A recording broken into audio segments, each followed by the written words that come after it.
Hello friends, welcome to the exclusive commerce point. आज की video में हम बात करने वाले ट्रिम्स के बारे में।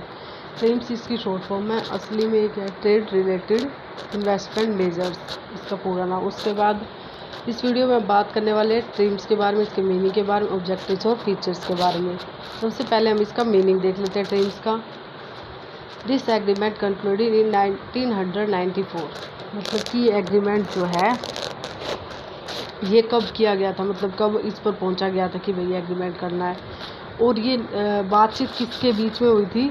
जो WTO के जो पहले से उसके मेंबर्स हैं उनके बीच में हुई थी। The general agreement on tariff and trade है ये एक तरह का। और ये कब लागू किया गया था? 1995 में।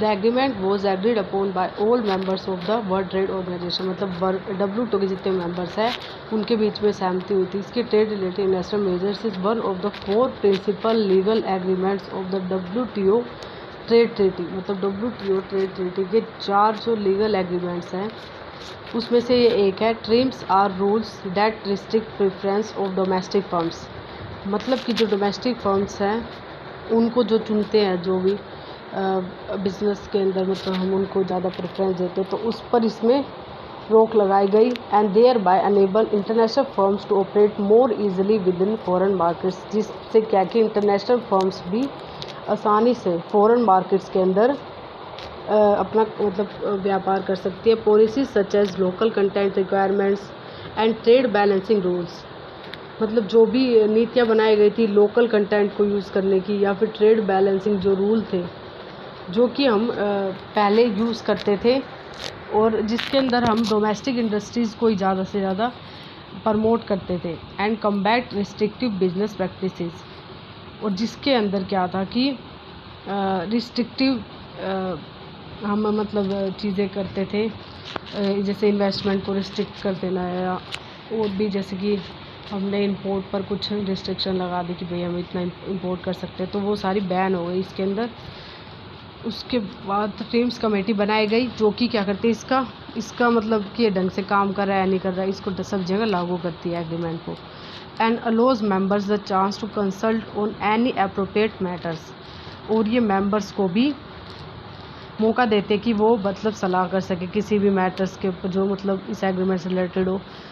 और जो ट्रिम्स है ये किसके द्वारा आया था? ये उरुग्वे जो बातचीत होती है एक तरह का सत्र था, उसके द्वारा ये आया गया था, जिसने ये देखा कि जो सर्टेन इन्वेस्टमेंट मेजर्स है, मतलब जो हम निवेश कर रहे हैं उस पर जो कुछ बातें लागू हो रही है, मतलब वो क्या करे कि कुछ रिस्ट्रिक्टिव इफ़ेक्ट्स लगा रही है इंटरनेशनल ट्रेड इन गुड्स, मतलब जो गुड्स के अंदर जो भी हम बाहर के देश पर ट्रेड कर रहे हैं उस पर कुछ पाबंदियाँ लगा रही है। इसने ये देखा कि इन्वेस्टमेंट मेजर्स देखे कुछ ऐसे। उसके बाद इसके ऑब्जेक्टिव्स क्या है? TRIMs believe that there is a strong connection between trade and investment.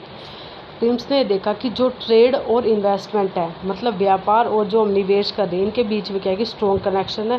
The goal of trade related investor measures is to give fair treatment to all investing members across the world, मतलब कि जितने भी हम investing members हैं world के अंदर, जो भी इन्वेस्ट कर रहे हैं किसी भी फर्म के अंदर, तो उनका सबका क्या होना चाहिए कि फेयर ट्रीटमेंट होना चाहिए।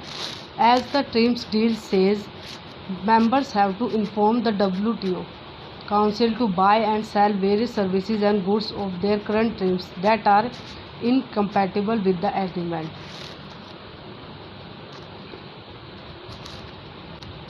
और ट्रिम्स किससे डील्स करता है? ट्रिम्स की डील क्या कहती है कि जो भी मेंबर्स है ट्रिम्स से मतलब जुड़े हुए, मतलब WTO से जुड़े हुए हैं, उनको जो WTO की काउंसिल है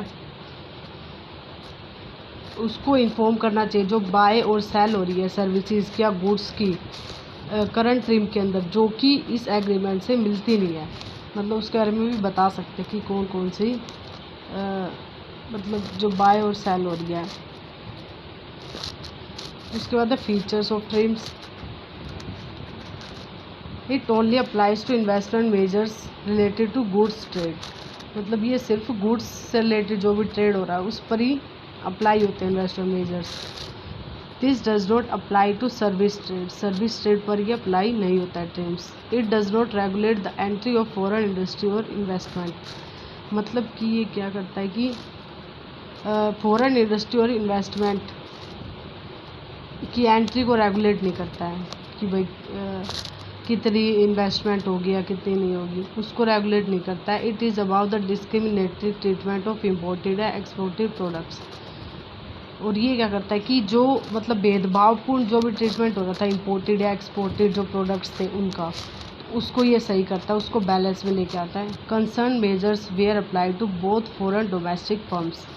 जो भी मेजर्स ले रहा है वो किस पे, दोनों पे अप्लाई होते हैं, चाहे फॉरेन डोमेस्टिक फर्म्स हो, चाहे वो फॉरेन वाली फर्म्स हो चाहे डोमेस्टिक फर्म्स हो, मतलब सेम ट्रीट होना। A transition period of 2 years in the case of developed countries, 5 years in the case of developing countries and 7 years in the case of least developed countries। मतलब क्या है कि इसमें एक company से, एक मतलब बिजनेस से, या फिर जो एक चीज़ वो अपना रही है, जैसे कि जो भी रूल्स रेगुलेशन लगे हुए, तो उससे दूसरे में आने के लिए उसके पास टाइम कितना है, 2 साल है डेवलप्ड कंट्रीज़ के पास, 5 साल है डेवलपिंग कंट्रीज़ के पास और 7 साल है लीस्ट डेवलप्ड कंट्रीज़ के पास। From the date this agreement came into effect, जब से ये एग्रीमेंट इफेक्ट में आया है 1995 से। थैंक यू गाइस, आज की वीडियो हमारी यहीं तक थी। मिलते हैं अगले वीडियो में।